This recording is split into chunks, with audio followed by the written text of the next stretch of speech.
Continuamos, amados hermanos, con estas lecturas y devocionales diarios, haciendo un recorrido a través de las Escrituras.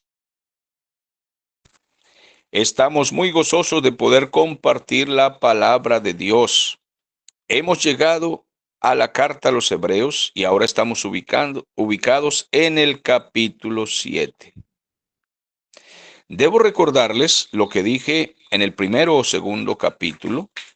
Les decía que la carta a los Hebreos es una de las cartas doctrinales que le causa cierto conflicto a muchos hermanos. Me han dicho que no la leen continuamente porque no la entienden. Hice dos aclaraciones principales. Una razón es que necesitamos mucha paciencia para entender la carta a los Hebreos. Y otra razón es porque cuando no se ha leído el Antiguo Testamento, no se ha meditado en algunos pasajes especiales que tienen que ver con esta carta, pues lógicamente la gente queda confundida.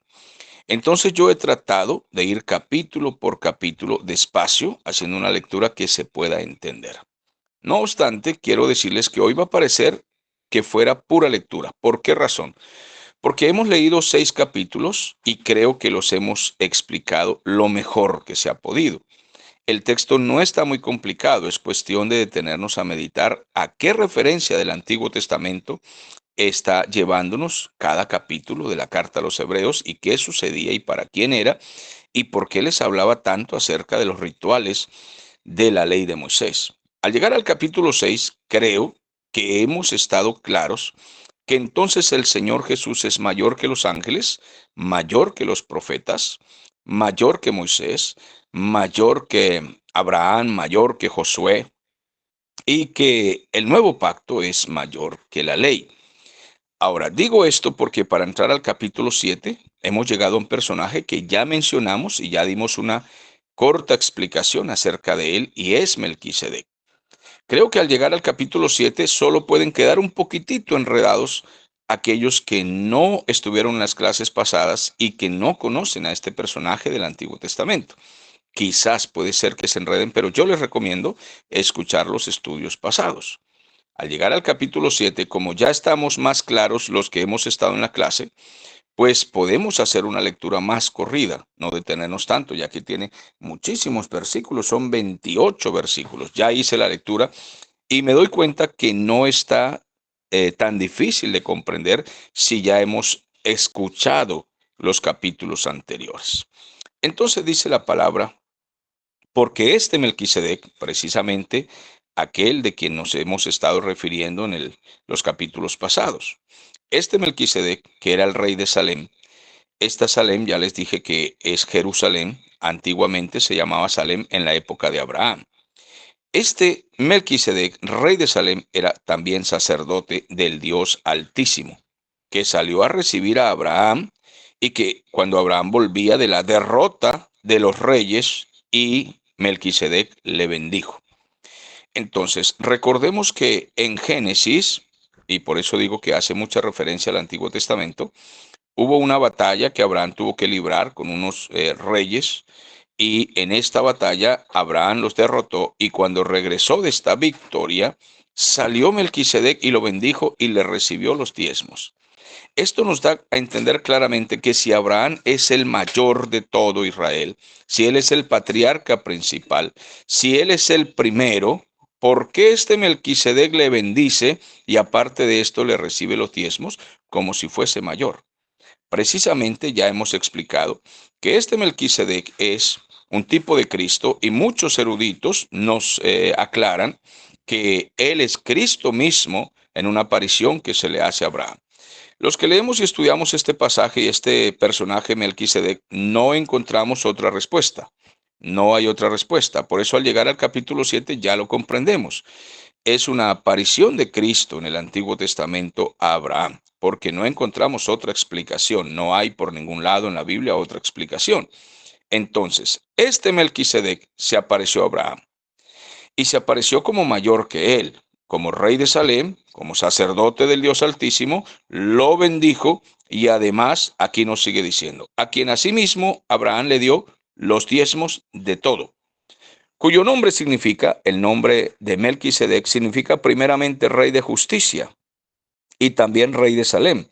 Y si ustedes pueden ver los títulos que tiene aquí, son tres, y los tres comienzan con la palabra rey en mayúscula.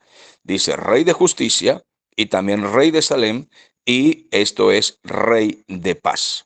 Entonces podemos comprender que es Cristo mismo, sin padre, sin madre, sin genealogía, que ni tiene principio de días ni fin de vida, sino hecho semejante al Hijo del Hombre, y permanece sacerdote para siempre. Total que no tenemos cómo discutir este punto. Si nos preguntamos quién es este Melquisedec, como preguntaba una hermana en estos días en la clase, ella nos hizo esta pregunta y le dijimos que no tenemos otra explicación que la que han analizado muchos teólogos y creemos firmemente que están bien ubicados, que cuando dice que Cristo es sacerdote conforme al linaje o conforme al orden de Melquisedec, se está refiriendo precisamente que Melquisedec era antes de Aarón y es mayor que Aarón. Su sacerdocio fue elegido o nombrado por Dios directamente. Y así también Cristo no es de la tribu de Leví y no es sacerdote de ese linaje de Aarón. Entonces, Cristo es semejante a Melquisedec o Melquisedec semejante a Cristo y damos por concluido que tiene que ser Cristo mismo, porque permanece sacerdote para siempre. Eso no puede tener otra explicación, ya que la palabra de Dios es inspirada por el Espíritu Santo y no puede escribirse eso por casualidad. Considerad, pues, cuán grande era este, a quien aún el patriarca Abraham le dio los diezmos del botín. El texto nos está diciendo que nos fijemos, que consideremos cuán grande era este Melquisedec, que era mayor que Abraham, porque aún Abraham, el patriarca, dio los diezmos. Y es que toda la carta a los hebreos tiene como motivo principal, entre otros motivos, motivo principal mostrarnos que Jesús es mayor que todo lo que ha acontecido, que todos los personajes, que todos los patriarcas, que todos los profetas. Cristo es mayor que todos ellos. Ciertamente, los que de entre los hijos de Leví, este es el sacerdocio de Leví, de Aarón, reciben el sacerdocio, tienen mandamiento de tomar del pueblo los diezmos, según la ley. Esto fue en la época de Moisés y de ahí hacia acá. Es decir, de sus hermanos, aunque estos también hayan salido de los lomos de Abraham, tenían que darle los diezmos a los sacerdotes. Pero en cambio aquel cuya genealogía no es contada entre ellos, este Melquisedec, cuya genealogía no es contada entre los de Leví, tomó de Abraham los diezmos y lo bendijo al que tenía las promesas. Abraham tenía las promesas. ¿Quién podía ser más bendecido que Abraham y quién podía ser más grande que Abraham?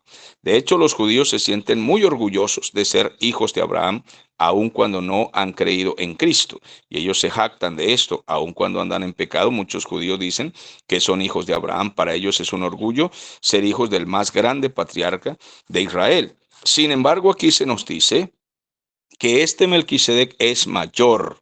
Este Melquisedec es como Cristo mismo. Tomó de Abraham los diezmos y lo bendijo al que tenía las promesas. Y sin discusión alguna, el menor es bendecido por el mayor. Y esto cierra la discusión.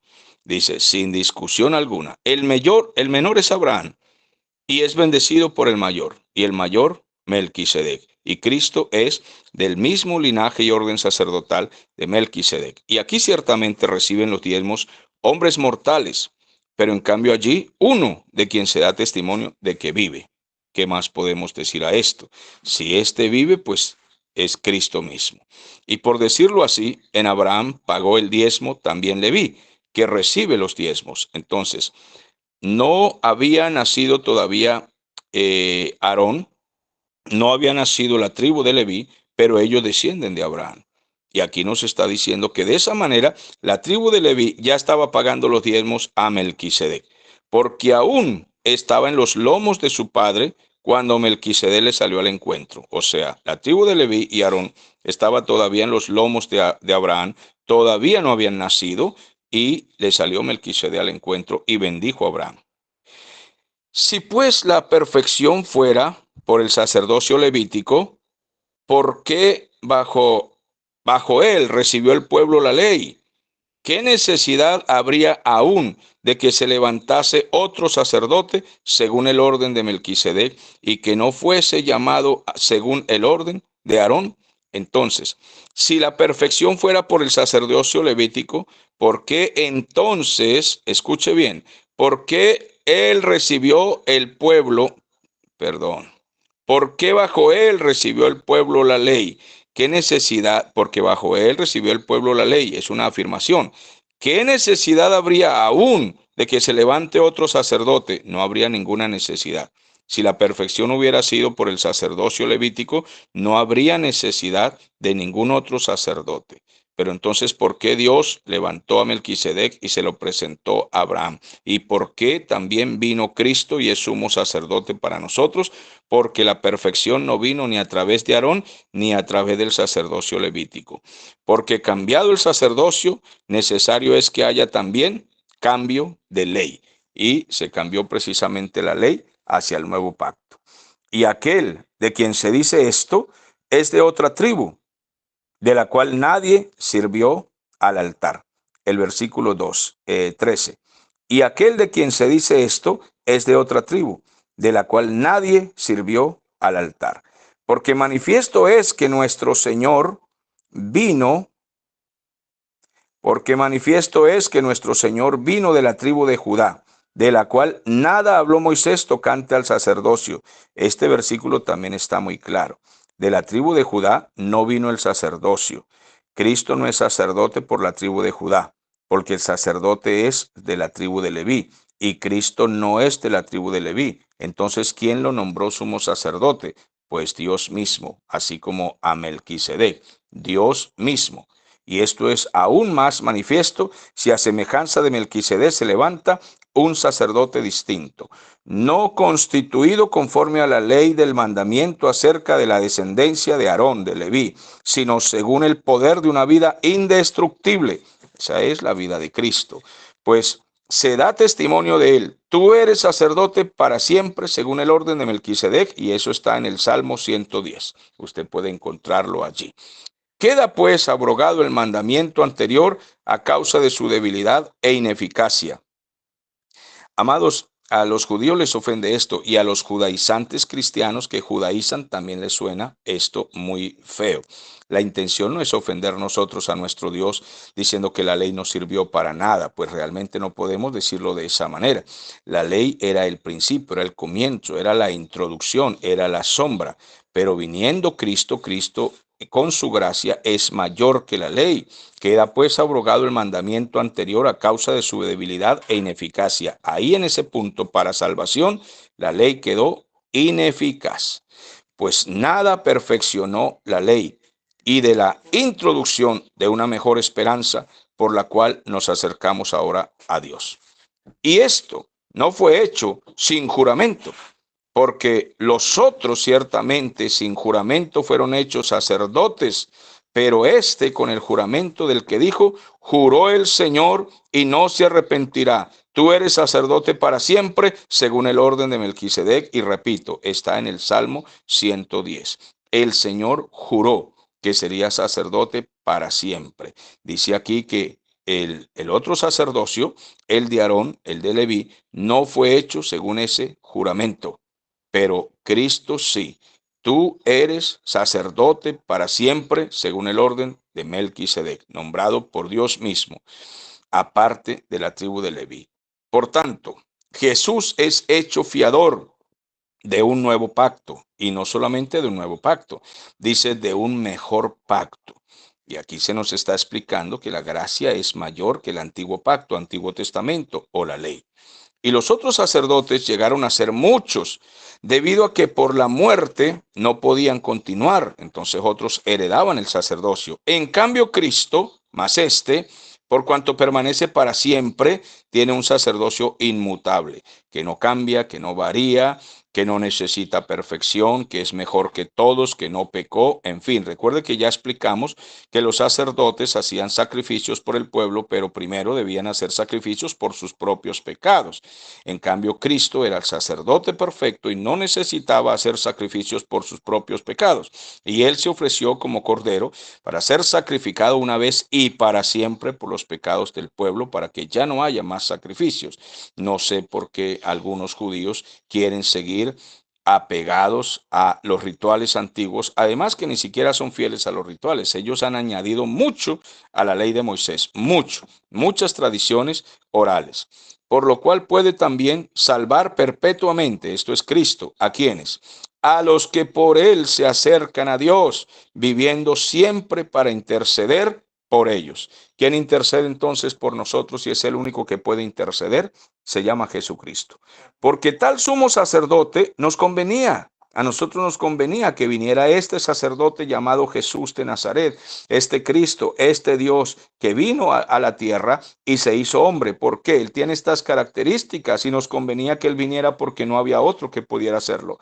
Estas son las características. Él es santo, él es inocente, él no tiene mancha, él es apartado de los pecadores y hecho más sublime que los cielos.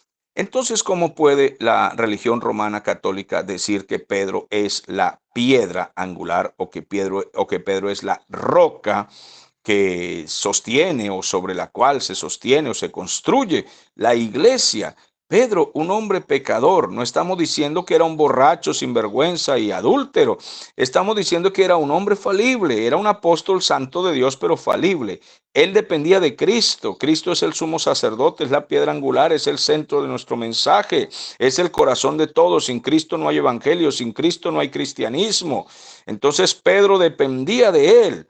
Él no puede salvarnos a nosotros porque no tiene estas características: santo, inocente, sin mancha, apartado de los pecadores y hecho más sublime que los cielos. Eso no lo tiene Pedro, absolutamente nada.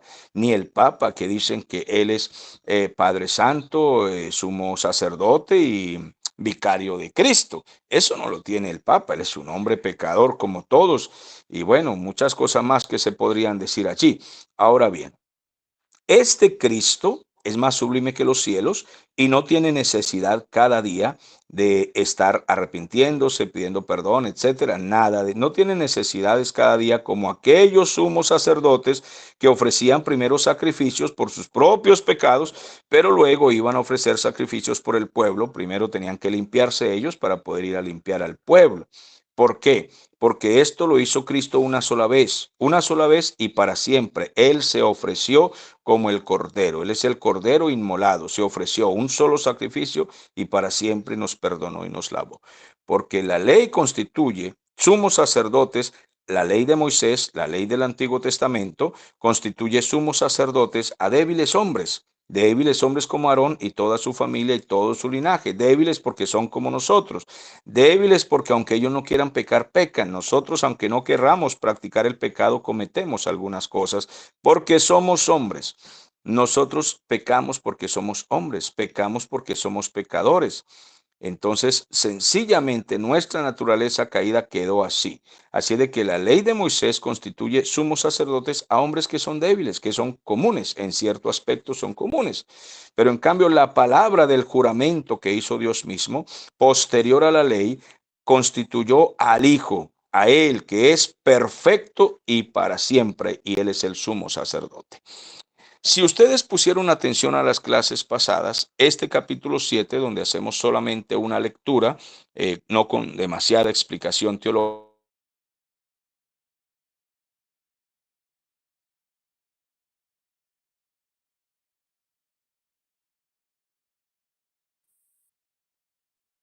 Pastor, se le fue el sonido.